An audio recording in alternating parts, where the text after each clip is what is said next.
Go ahead, tell them some more. It's a damn shame, though.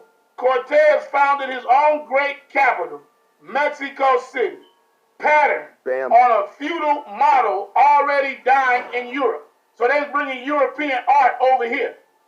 You see that? And Mexico is, remember, Arizona, Texas, and that fake New Mexico, because that is still regular Mexico. If you look at the Moses' name was Meshi. Moses' real name was Meshi, or Moshi was Moses' real name.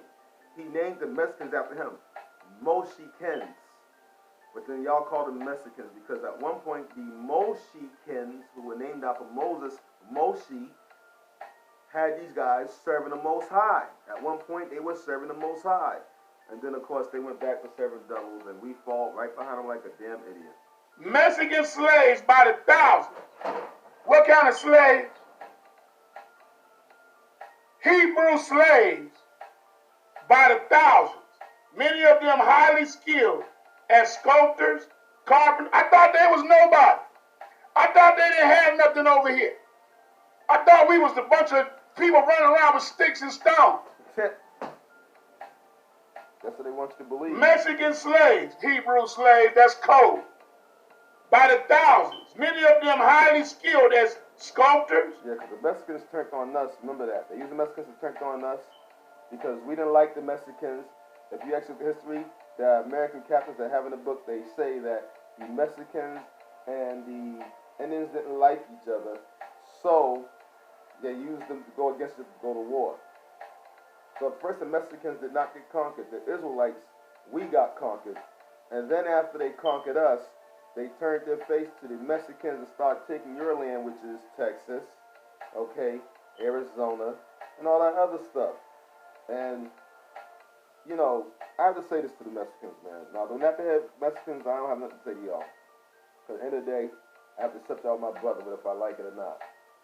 So that I haven't got nothing to say to y'all as far as that goes.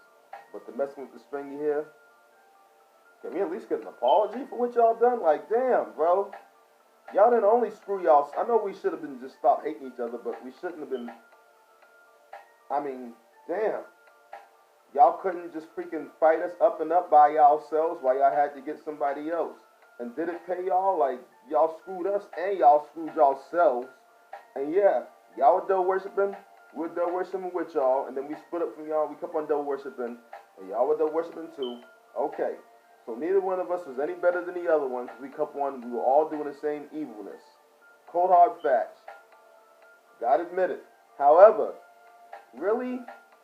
Like, come on. Y'all had to get somebody else to help fight y'all. You had to join the freaking Hamites. Like, wow, man. Carpenters, masons, and gardeners hauled stone and timber from the debris of the Tolochcan iron chisel. The reason I keep saying something to Mexicans is because you got to understand Mexicans and Egyptians. That's what you really are. Y'all know who y'all are. Bro, we were in peace in one kingdom at the same time. We fought alongside of you against the Canaanites. Yeah, granted, we both lost the war together, and we both got enslaved. The Mexicans got enslaved alongside with us. That's stuff they're not telling you, okay, in Egypt. Because the Mexicans didn't enslave us in Egypt, okay? The Canaanites killed the Mexican king, who was the Egyptian, and the Canaanites started destroying the Mexicans, who are Egyptians, and our people, the Israelites. That's simple. So we actually had y'all back at one point, like, and still, I mean, I you know, I understand we can't agree on everything, but sometimes you got to look at your skin and look and say, we have one thing in common. Because y'all were black like us at one point. Y'all wasn't as dark, but y'all was still dark enough.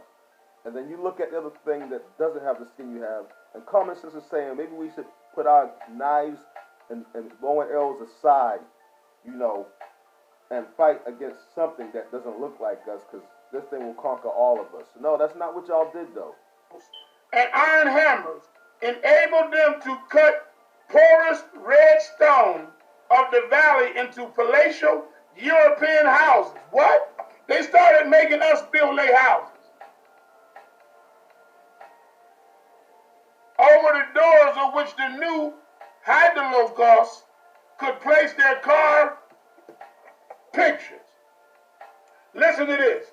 Where Indian palaces and pyramids had stood, churches and monasteries sprang up, complete with battlements, buttresses, and heavy grilled windows against. If you don't know what the pyramids were for the fallen angels to come down, and we were instructed to build those things by the fallen angels, and then which was still a form of devil worship. And then y'all build y'all big Catholic churches right on top of them. Man, y'all crazy. The Indian who had built them against the who? The Indian who had built them against the who? The Indian who had built them against the who? The Indian who had built them against the who? The Indian who had built them. That's code word for Negro. Right. Because the indigenous, aboriginous, so-called Indian is the black man, if you didn't know. To the visitor in the South. You see, there we go. Now, he's not going to say it right. Cheret turrets, which doesn't make any sense. We'll just go with this. Of many Negroes, slaves, bored, witness to their Indian origin, indigenous aborigines, you so-called black are the Indians. Wake the hell up. We're going to get to the meat right now. Listen. I don't know if they can handle that. Surviving on drinking water and a few tortillas, the Indians, at their own expense, supplied all the work and all the material. Why did the Indians all of a sudden now supply all of the work and all of the material? It's because it goes back to what Big Judah was showing us, that our ancestors knew that once the Europeans showed up over here, that it was the hand of our God. And it was futile to fight against the hand of your God. So what you end up doing, you submit to the enemy and try to work out your slavery.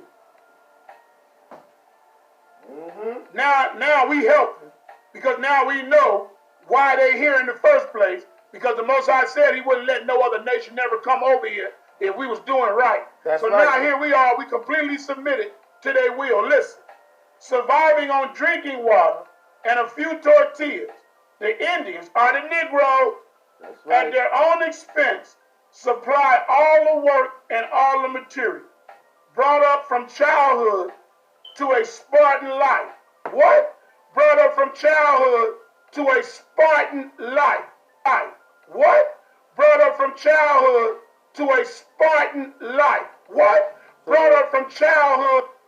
So now you know the so-called Aboriginal indigenous Indian is the black man, the Israelite, and now you know that when they're talking about Sparta, who they were calling Greeks, I wouldn't even call them Greek because he wasn't Greek.